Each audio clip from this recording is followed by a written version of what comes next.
As she's coming back, they're sewing her up and they're playing Hotel California. And she hears that. And then they shocked her to get her heart started again, not once, but twice. And she reports that. So when she is revived, all these things that she reports checked out. Initially, I was like, well, maybe this is just hallucinating, or, maybe it's just something that happens in the brain, or, there have been a lot of alternate explanations. And in the new book, and Imagine the God of Heaven, I go into the 10 points of evidence that really did convince me. One of them is veridical observation. So when a person dies, when their heart stops beating, no brain waves, say they have a heart attack, and they have a near-death experience, they say they leave their body. Usually they're initially up above their body in the room where their resuscitation is happening. And they commonly say, I was still myself. Most say I had a body, but it was like a spiritual body. And not with 5 senses, more like 50 senses and blended senses, which that's hard to describe. What does that mean, blended senses? Well, say things like, I couldn't, it's not that I just saw it, I heard it. I didn't just smell it, but I could see the smell too. Or so like an intuition maybe. No, not intuition, blended senses. So the senses we think of sight, smell, touch, taste, all that, but an aroma would also have a sound to it. Okay. And a visual. I don't know. I'm just telling you what they say. I've never experienced anything like that. But they're initially up above their body, and they're watching what's happening in the room of their resuscitation. Now this was key, because when they are resuscitated, when they come back, they can report observations that can be checked out as either yes or no, right? Either that really happened or that didn't. So one of the key ones that early on really convinced me, or didn't convince me, but it really got my attention. But there are many like this. Is Pam Reynolds. She was a well-known singer, I think from Nashville, actually.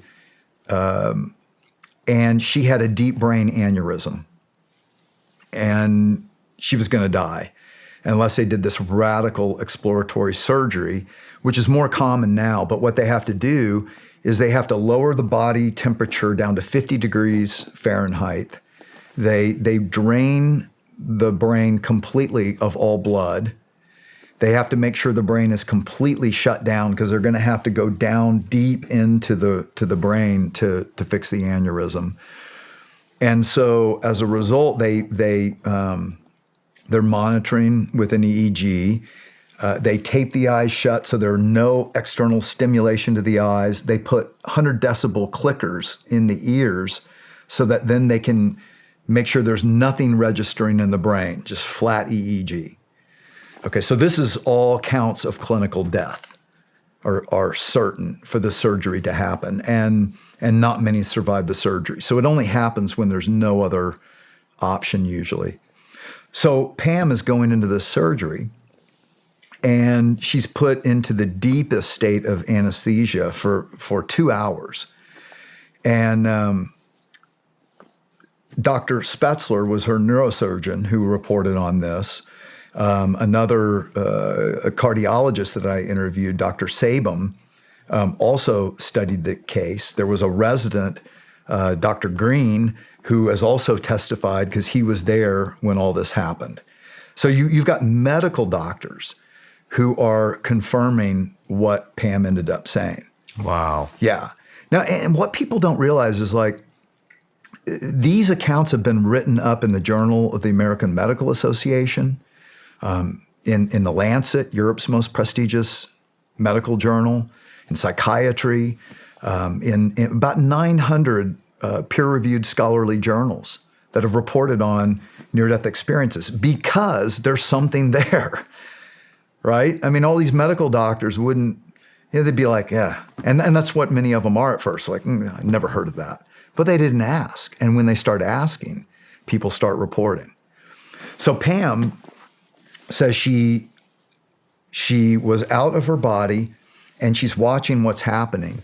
And some of the things she later reports is that there was a female doctor down by her legs saying we can't find it. I can't find it. And the male doctor, Dr. Spetzler, said, try the other leg. And she registered that as strange because it was brain surgery. Like, what are they doing down by my legs? Well, they were trying to find an artery down there. And then it was about over an hour into surgery that they actually took out the saw. And, most people have never seen a brain saw. And, you think it's a saw, right? It's just going to cut. And she reported that when they took it out, it's called the Midas Rex. And she said it actually looked like an electric toothbrush. And they had it almost looked like my dad's socket set, she said, with all these blades in it that they opened up. They didn't open that up until an hour into the deepest state of anesthesia and an hour into surgery, when she couldn't have seen anything. Her eyes are taped shut. There was no brain waves. So where's this memory being registered, right? Wow. Because she's got 100 decibel clickers in her ears, and they're monitoring that there's no activity in the EEG in her brain. Yet she perfectly reports about that. Then she claims she traveled, and this is another commonality of near-death experiences, through a tunnel to a place of exquisite beauty. She felt the presence, I think it was of her grandfather, and knew that God was there, this God of light and love, who told her she must go back. She comes back, and as she's coming back, they're sewing her up and they're playing Hotel California. And she hears that. And then they shocked her to get her heart started again, not once, but twice. And she reports that. So when she is revived, all these things that she reports checked out. Now, you could say, oh, that's just, that's a good story, right? Who's she reporting this to? To the doctors. Is this right after surgery? Yeah. What are they saying?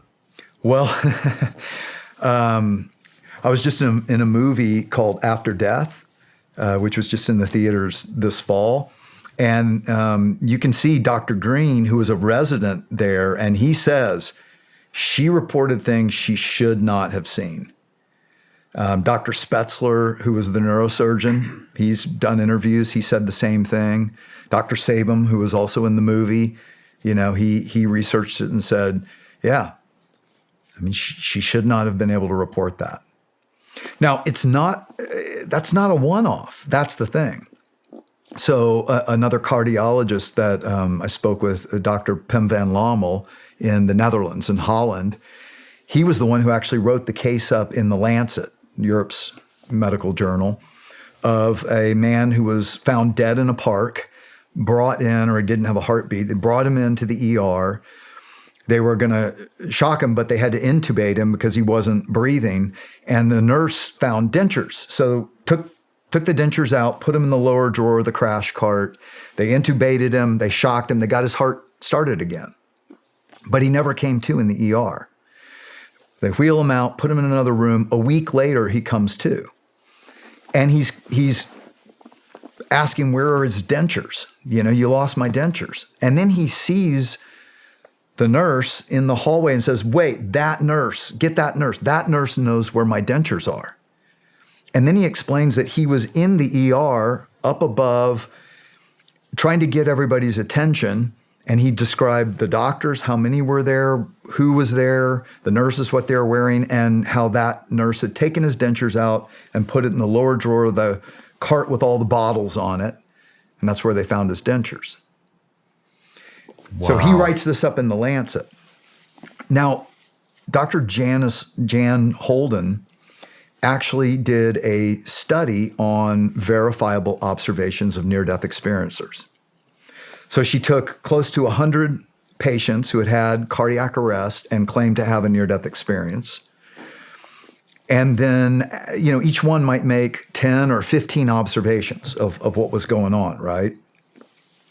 And she went to hospital records, went and interviewed the people there to verify those observations. She found that 92% of their observations were completely accurate. Think about that. 92% were completely accurate. Another 6% were mostly accurate. Only 2%, which turned out to be one patient, were inaccurate. Wow. Compared to control groups of people who had had a cardiac arrest, and they asked them, what do you think happened during your resuscitation? And it was guesswork. It was like what they'd seen on ER. 20% accurate maybe. Man. Now, that's one of the 10 points of evidence that I write about in Imagine the God of Heaven that convinced me, but not just me, many of these skeptical medical doctors. Most of the ones I know are believers now because of what they've seen and heard studying these. No matter where you're watching Shawn Ryan Show from, if you get anything out of this, please like, comment, subscribe, and most importantly, share this everywhere you possibly can. And if you're feeling extra generous, please leave us a review on Apple and Spotify podcasts.